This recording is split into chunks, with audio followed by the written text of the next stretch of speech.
What's going on, everyone? So I have to tell you about something absolutely crazy that happened on First Take this morning that had me sitting on the edge of my couch with my coffee getting cold because I was so invested in what was being discussed. And I'm not even exaggerating when I say this might have been one of the most compelling and well-argued debates about off-season roster construction that I've seen on that show in years. I had actually planned to go to the gym before work, but I ended up watching the entire episode and then immediately calling my buddy, who's a huge Rams fan, to tell him about everything that was said. Because honestly, this segment completely changed how I'm thinking about what the Los Angeles Rams need to do this offseason if they're serious about making another Super Bowl run.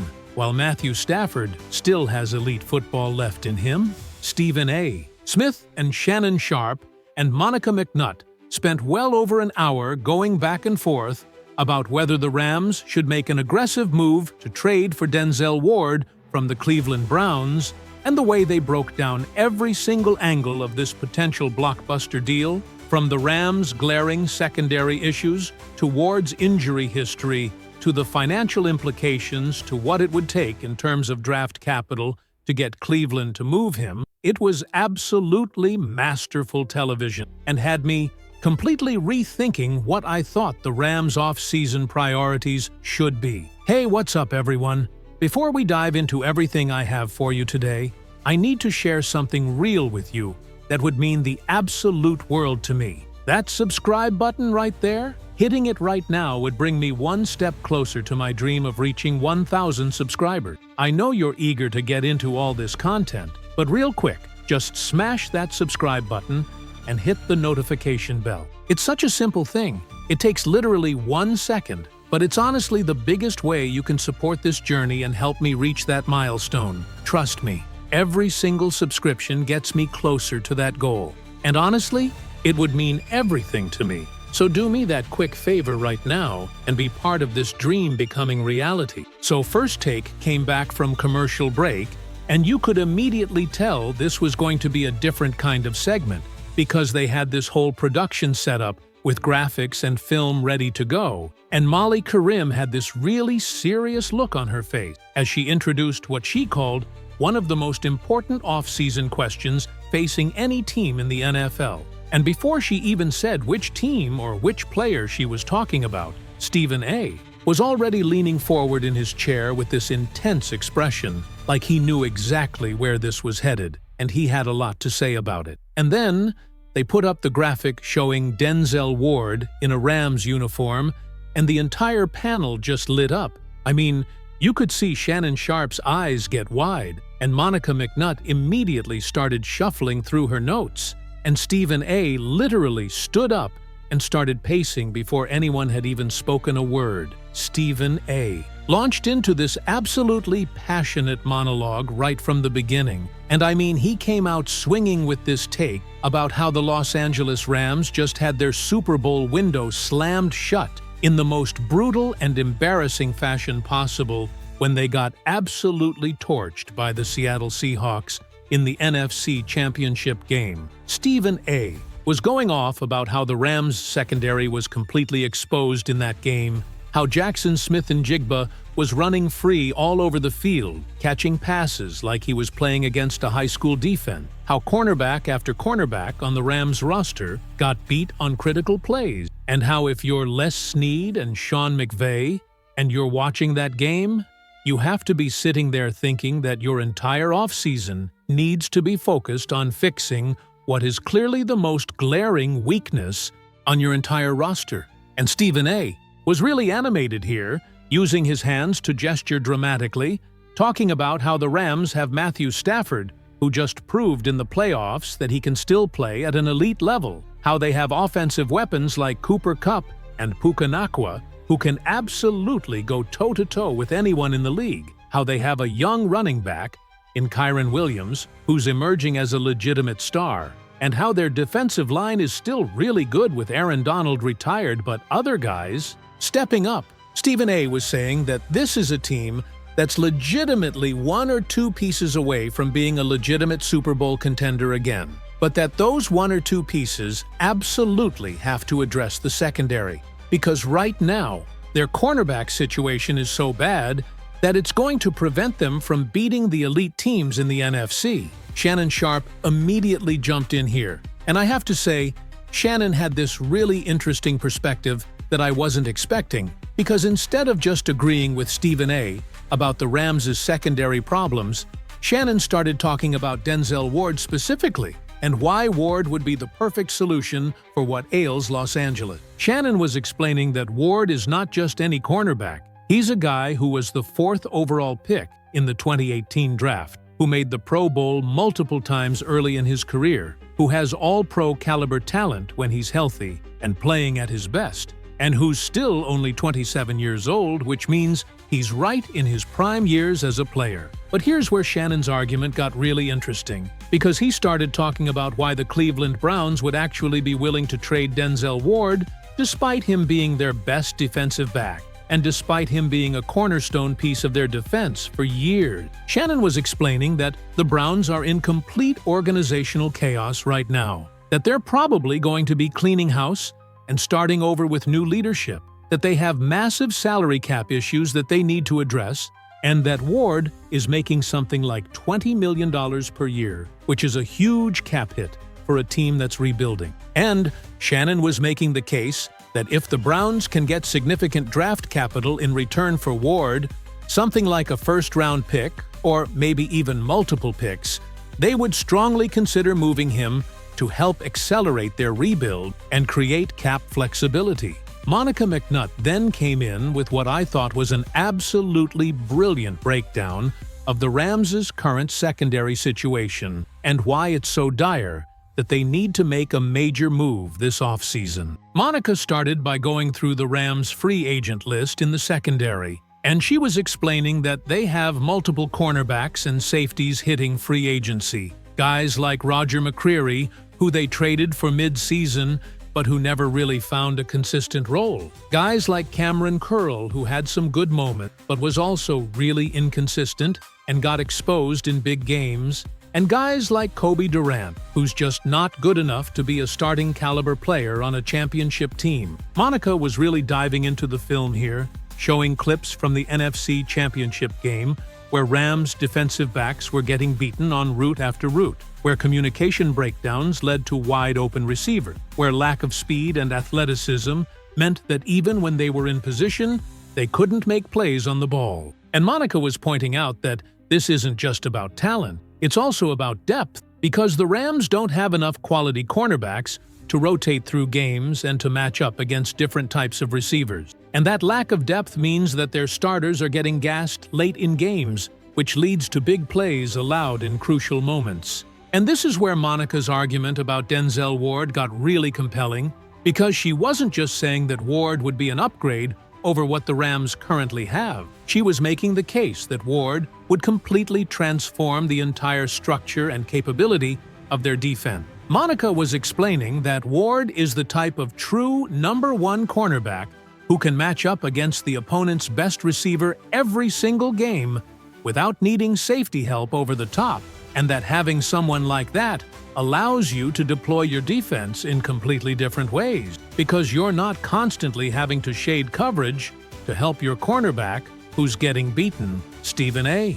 then brought up what he said was maybe the most important factor in all of this, which is the Matthew Stafford timeline and the urgency that should be driving every single decision the Rams make this offseason. Stephen A. was getting really passionate about this, talking about how Stafford is going to be 38 years old when next season starts, how he's been remarkably durable and healthy throughout his career, but Father Time is undefeated, and at some point that's going to catch up with him, and how the Rams have maybe 1 or 2 more years maximum where they can realistically compete for a Super Bowl with Stafford at quarterback. And Stephen A.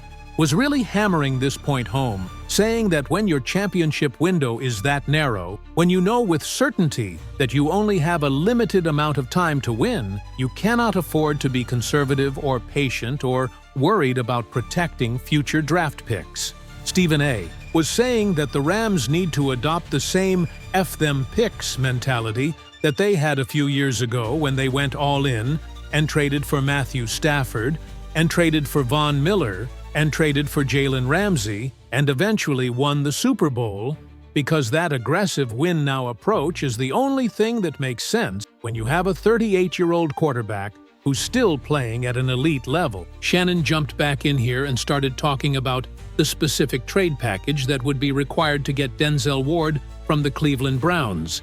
And this is where the conversation got really tactical and interesting. Shannon was explaining that the Rams have 2 first-round picks in the upcoming draft. They have the 13th overall pick, and they have the 28th overall pick, which they got from some previous trade, and that having those 2 valuable picks gives them the ammunition to make a serious offer for a player like Ward. Shannon was suggesting that maybe the Rams could offer the 28th overall pick, plus maybe a future second-round pick, or a player, and that might be enough to get Cleveland interested in making a deal. But Monica pushed back on this pretty strongly, saying that Shannon was undervaluing what it would take to get Denzel Ward, because Ward is still young and still really talented, and still has multiple years left on his contract. Monica was arguing that if the Rams are serious about getting Ward, they're probably going to have to offer the 13th overall pick, not the 28th, because Cleveland is going to want a higher draft position if they're going to trade away their best defensive player.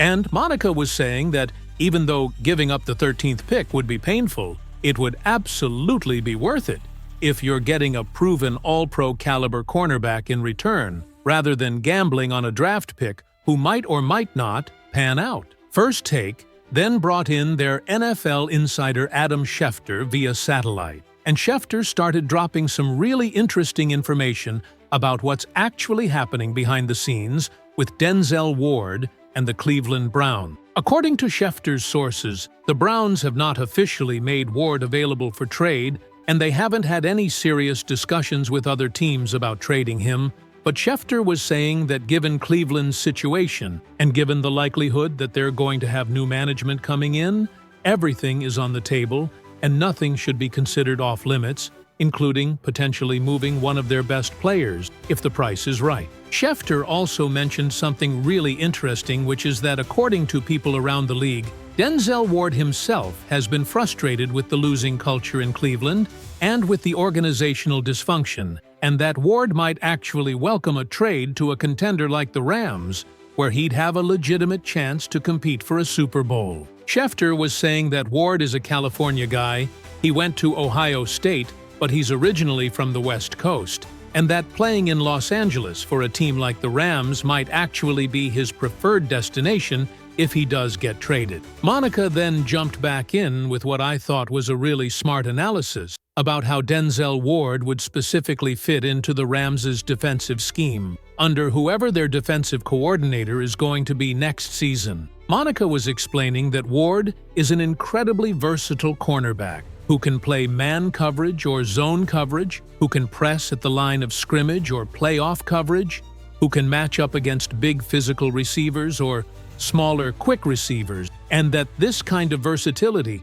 is exactly what the Rams need because it gives them so many more options in terms of how they can deploy their defense and how they can match up against different offensive styles. Monica showed some film of Denzel Ward from his best games with the Browns, and watching this footage was really eye-opening in terms of showing just how talented Ward is when he's healthy and playing at his peak. They showed clips of Ward staying step for step with elite receivers like Justin Jefferson and Jamar Chase, clips of him jumping routes and making interceptions, clips of him tackling in the run game and showing physicality, and generally just demonstrating why he was considered one of the best young cornerbacks in the league just a few years ago.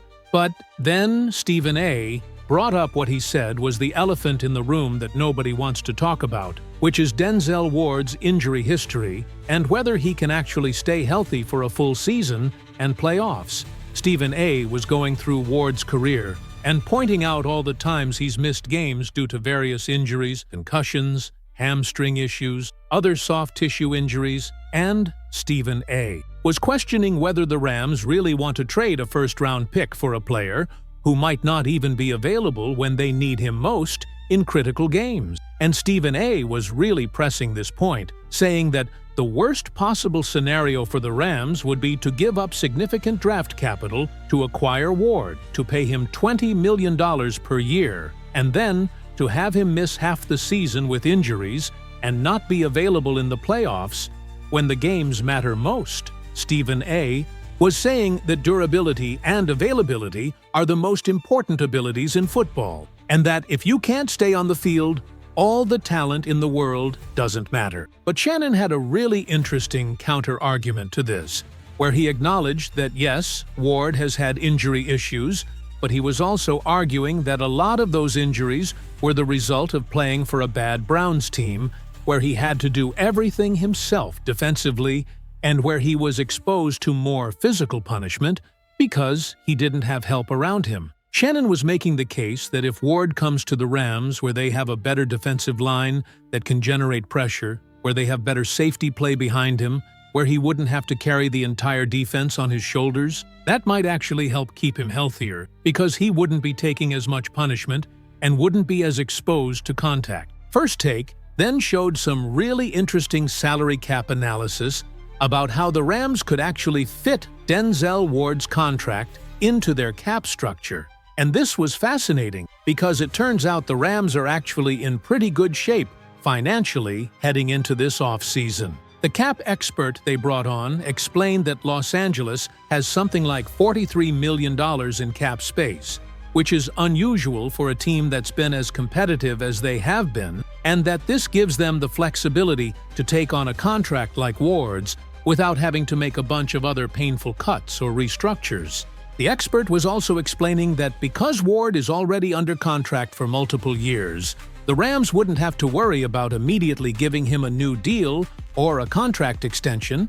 They could just take on his existing contract and then potentially address an extension down the line. And the expert was saying that from a pure cap management perspective, trading for Ward makes a lot more sense than trying to sign a cornerback in free agency, where you'd have to give out a massive contract and potentially overpay for someone who's not as good as Ward. Monica then made what I thought was maybe the most important point of the entire segment, which was about the competitive landscape of the NFC and why the Rams need to be aggressive this offseason if they want to compete for a Super Bowl. Monica was talking about how the NFC is absolutely loaded with talented teams right now, how you have the 49ers who are always contenders, how you have the Eagles who just made the Super Bowl, how you have the Lions who are emerging as a powerhouse, how you have the Seahawks who just beat the Rams in the conference championship, and how if the Rams want to get back to the Super Bowl, they're going to need to be at their absolute best, and they can't have any major weaknesses. And Monica was making the case that right now, the Rams' biggest weakness by far is their secondary, and that if they don't address it in a major way this offseason, they're going to run into the same problem next year, where they're good enough to make the playoffs, but not good enough to beat the elite teams when it matters. Monica was saying that trading for Denzel Ward would send a message to the rest of the NFC that the Rams are all in on winning now, and that they're not going to let their Super Bowl window close without doing everything possible to maximize it. Stephen A. then brought up an interesting alternative scenario, which is whether the Rams should use their draft picks to select cornerbacks rather than trading those picks for a veteran like Ward. Stephen A.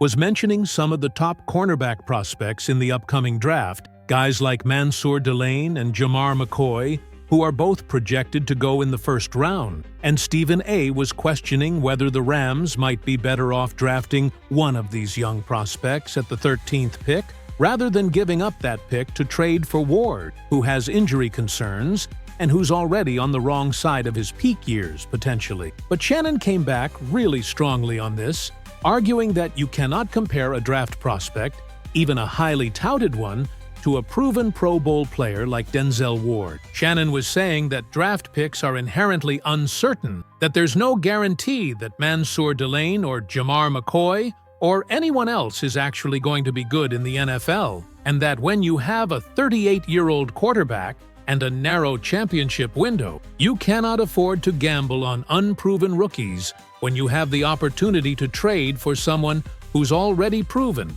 they can play at an elite level. Shannon was really passionate about this, talking about how the Rams won the Super Bowl a few years ago specifically because they were willing to trade draft picks for proven players, and how they need to get back to that mentality rather than trying to build through the draft like a rebuilding team. Shannon was saying that when you're a contender, you don't worry about draft picks 4 or 5 years from now, you worry about winning championships right now, while you still have the pieces in place. First Take then showed some really interesting film comparison between Denzel Ward and some of the cornerbacks currently on the Rams roster, and the difference in talent level was honestly shocking. They showed clips of Ward making plays that none of the Rams' current corners could make, showing elite speed and ball skills and coverage ability, and then they showed clips of Rams cornerbacks getting beaten repeatedly in that NFC Championship game. And the contrast was so stark that even Stephen A., who had been skeptical about Ward's injury history, seemed to acknowledge that the talent upgrade would be massive.